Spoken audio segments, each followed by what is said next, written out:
अधिक होगा।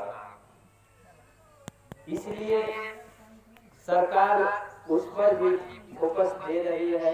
हर पंचायत में वर्मी कंपोस्ट के लिए लाइव चल रहा है। वर्मी कंपोस्ट के लिए किसानों को ऑनलाइन किया जा रहा है। किसानों को बनाने के लिए प्रचार प्रसार किया जा रहा है कि हमारे पंचायत, हमारे ब्लॉक, हमारे जिला के किसान वर्मी कंपोस्ट से खेती करे, जैविक खाद से खेती करे किसान और जैविक खाद का जो फसल होंगे उनका कर मूल्य अधिक मिले। पीछे वाले आदमी आगे चले आए और आगे चला राजेश जी आगे चला आगे कुर्सी खाली नहीं जो आगे का कुर्सी खाली है उस पर आप लोग बैठ जाइए।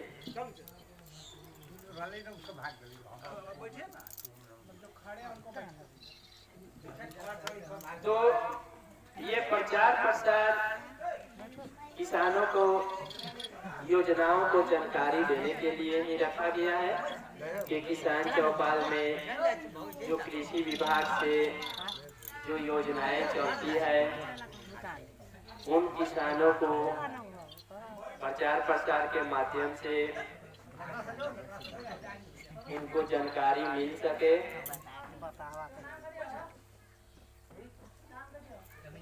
तो कृषि विभाग की जो योजनाएं हैं, जो बीज वितरण से लेकर बीज टीकाकरण से लेकर प्रधानमंत्री समान निधि योजना तक, उसकी जानकारी अब हम चाहेंगे कि हमारे बड़े भाई वीरेंद्र कुमार जी हैं वो किसानों को बताएं।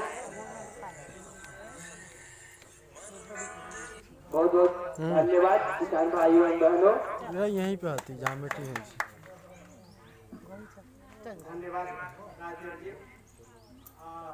आज इस चौपाल कार्यक्रम में सभी कर्मीगण और पंचायत के सरपंच महोदय एवं सम्मानित किसान, आप सभी का इस चौपाल में हार्दिक अभिनंदन है, स्वागत है।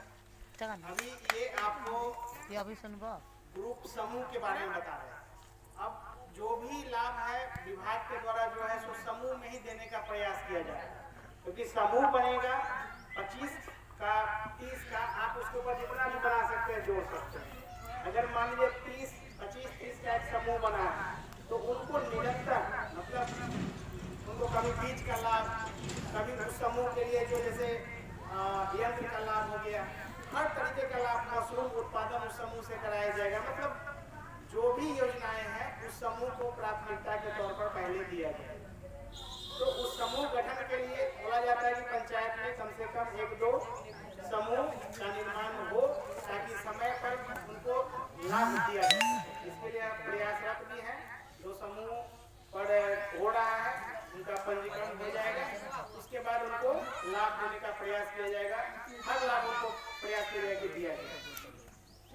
अब आते हैं, हम अपना परिचय देते हैं। आप मदारीपुर, मुक्तसरपुर और धर्मपुर के कृषि समन्वयक हैं। कृषि समन्वयक हैं। आपको जो भी योजनाएं अभी चल रही हैं सभी का क्रियान्वयन मेरे द्वारा किया जा रहा है। उसमें अभी जो महत्वपूर्ण एक घटक है वो है बीज।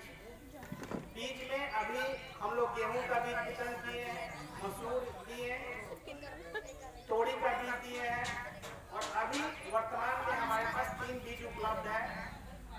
तोरी, गेहूं, मटर, मसूर। मसूर सीजन थोड़ा उसका ओवर हो रहा है, लेकिन मसूर अभी कुछ उपलब्ध बच गया है, इसके वजह से अभी बचा हुआ जो किसान इच्छुक है वो ले सकते हैं। मटर, मसूर और गेहूं। गेहूं में 2 तरह का है, एक आपको अनुदानित है और दूसरा मुख्यमंत्री मसूर है जिस पर 90% अनुदान का प्रावधान है, और एक दूसरा है जो 50% उसका अनुदान है, यानी कि 40 kg का बैग है।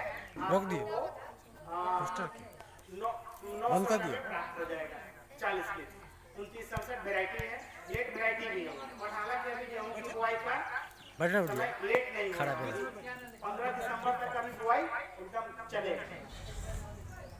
उसके बाद आते हैं कि गेहूं बुआई अभी 85% तक हो गया गेहूं का बुआई। तो अब गेहूं का बुआई तो हो गया, लेकिन हमको उसमें प्रबंधन करते रहना, यानी कि खेत में निरंतर जाना है, उसको देखते रहना है कि कोई कीट तो हमारे खेत में नहीं लग गया गेहूं में। मुख्यतः आप लोगों को पता होगा कि गेहूं में कौन कौन सा कीड़ा नुकसान पहुंचाता है, लेकिन फिर भी हम 4-5 ऐसे कीट हैं जो नुकसान पहुंचाते हैं गेहूं को, उसके बारे में हम बता दें और उसका आप कौन सा दवाई का प्रयोग करेंगे जिससे उनका रोकथाम हो सके, उसके बारे में बता देते हैं। पहला तो है जैसे पहला तो है दीमक।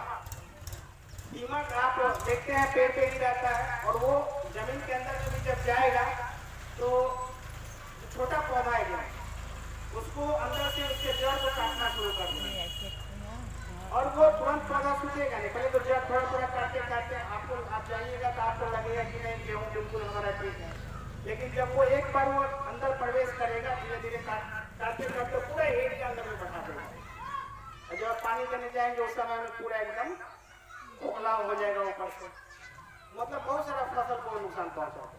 अब करना क्या, ये लग जाता है तो वो जाना है खेत में, फील्ड विजिट करते रहना, उसमें मतलब खेत में जाते रहना है, उसको देखना है कि कहीं कोई ऐसा पौधा तो नहीं है।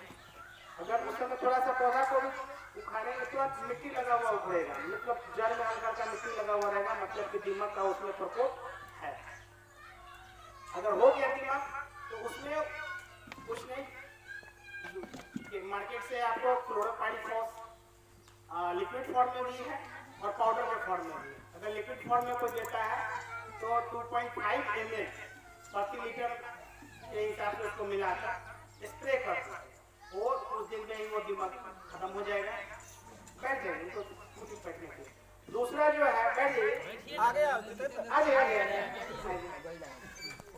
2 मिनट बैठे आपने जो भलाई के लिए चलो बैठे।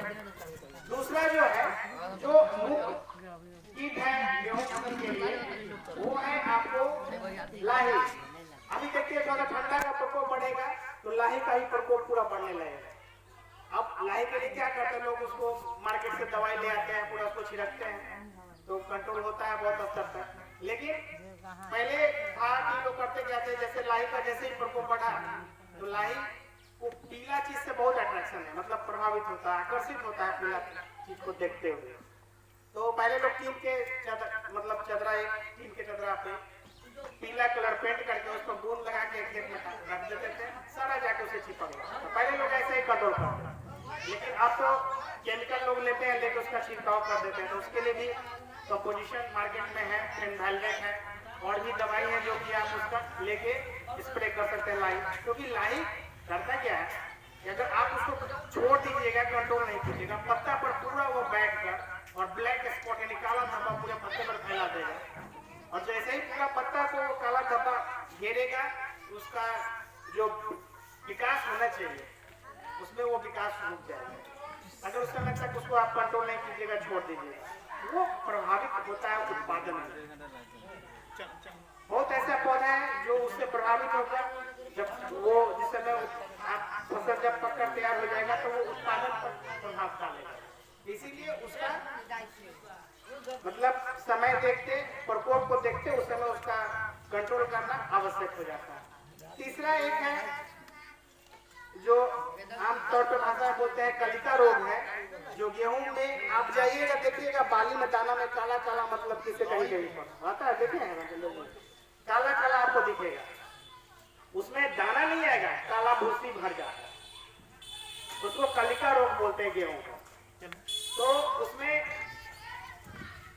आपको सब जगह नहीं पकड़ेगा, वो कहीं कहीं पौधा में पकड़ेगा। और उसमें आपको करना क्या है, तो जैसे ही देखिए कि अगर वो रोग लग गया है, पौधा मतलब विजिट कीजिए, लग गया है तो उसको उस समय उसको उखाड़ कर और उसको फेंक दीजिए। अगर उसको नहीं फेंकते हैं तो उससे इन्फेक्टेड होते होते पूरे मतलब किसी खेत में वो फैल जाए। ये क्या होता है, ये बीज जनित रोग है, यानी कि जिस समय अगर बीज उपचार आप नहीं करते हैं, तो हर गेहूं के पैकेट में कार्बेंडाजिम रखा रहता है, पाउडर है कार्बेंडाजिम, हर गेहूं के पैकेट में रहता है, लेकिन लोग क्या करते हैं, उसको मिलाते नहीं, सीधा क्या किए, पाउडर निकाल के बाहर रख दिए, गेहूं लिए छीट दिए हाथ से। लेकिन उस पाउडर का अपना रोल है, उसको गेहूं में मिला के तब उसको अगर आप छीटते हैं तो ये रोग नहीं होगा।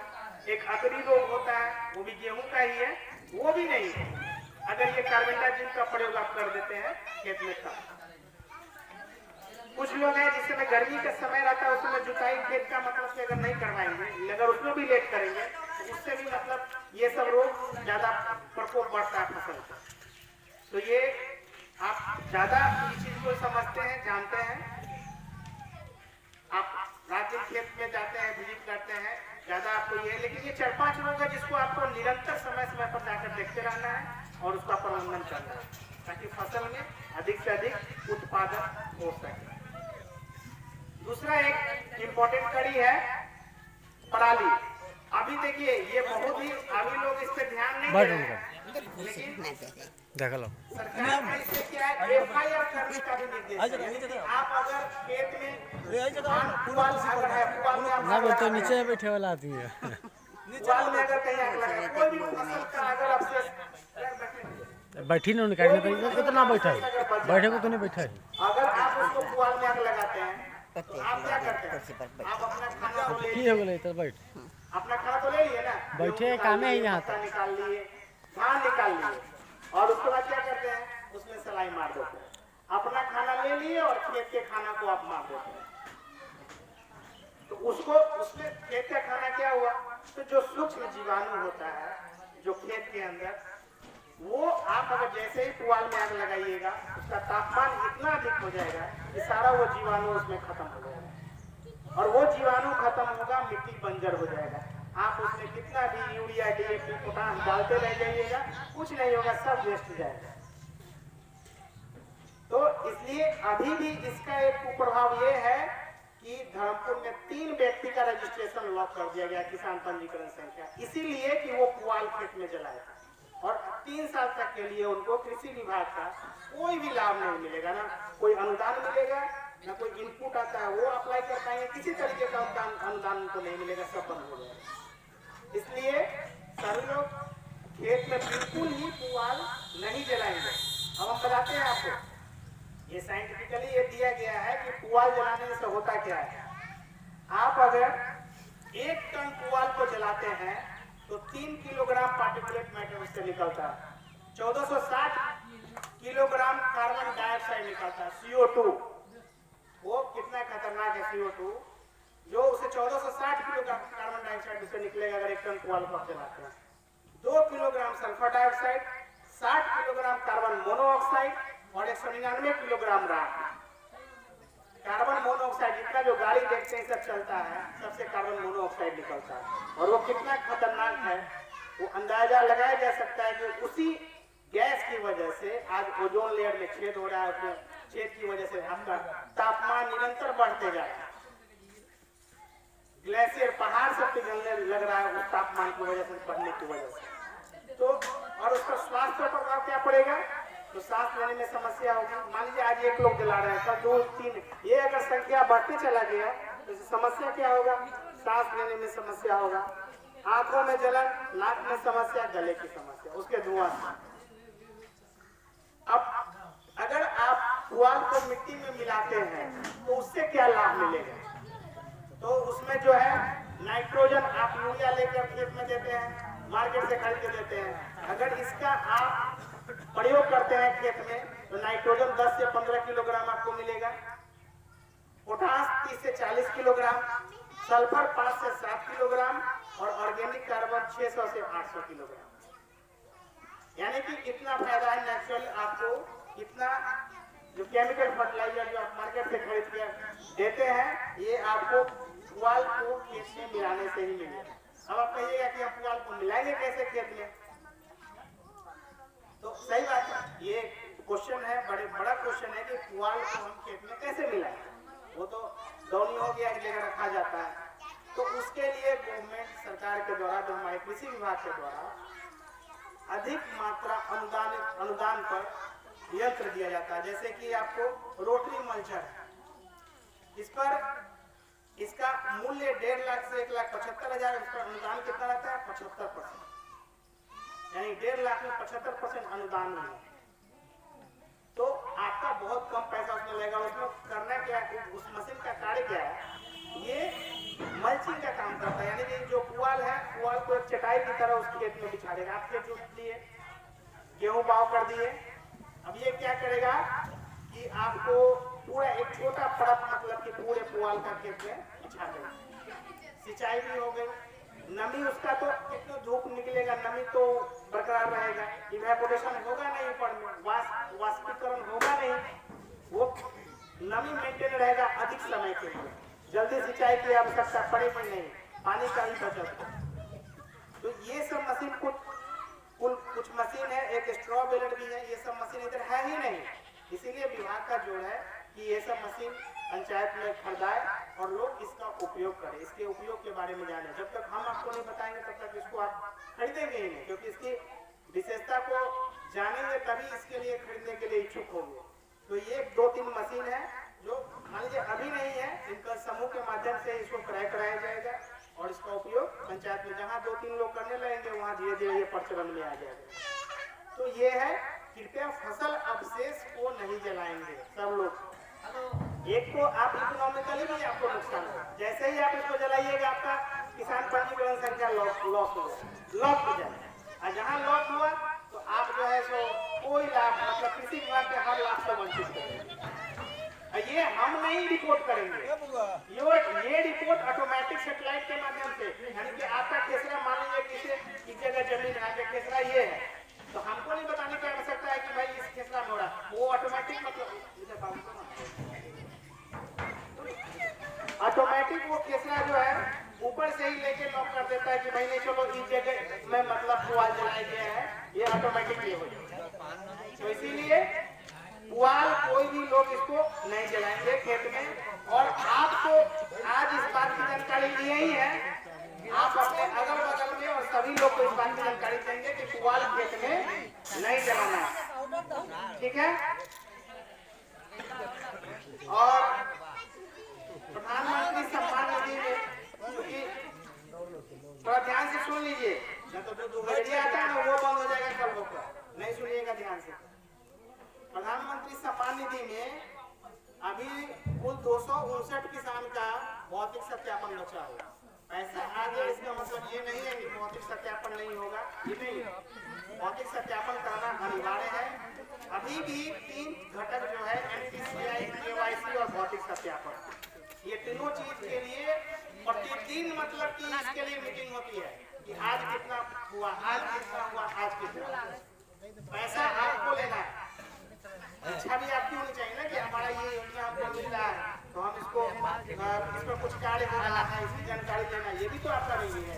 मान लीजिए किसान सलाहकार के द्वारा आपको मैसेज मिल गया कि हाँ भैया भौतिक सत्यापन के लिए पेपर जमा करें, पैसा वो दिया गया है कि ताकि किसान को लाभ भी मिल जाए और उसका जो सही किसान है, क्योंकि इससे पहले सारे किसान का सत्यापन ये हो गया, लाभ मिल रहा है, लेकिन अब हो रहा है कि सही किसान को लाभ दीजिए। बाकी कुछ किसान ऐसे हैं जो बाहर रहते हैं, कुछ मृत हो गए हैं, कुछ ऐसे हैं वो सबका बंद कीजिए। तो जब तक वो पेपर नहीं आएगा आदमी किस तरह पे बंद करेगा। इसीलिए कुछ 259 किसान हैं जिनका अभी भौतिक सत्यापन नहीं हुआ है, वो इनसे संपर्क करके दिनेश जी से पेपर, पति पत्नी का आधार, जमीन का रसीद संपर्क करके इनको जमा कर दिए ताकि उनका भौतिक सत्यापन हो जाए, उसमें ये प्रूफ हो जाए कि वो किसान वास्तविक है, उनको लाभ मिलना चाहिए। ठीक है, इन्हीं शब्दों के साथ अपनी वाणी को समाप्त करते हैं। धन्यवाद।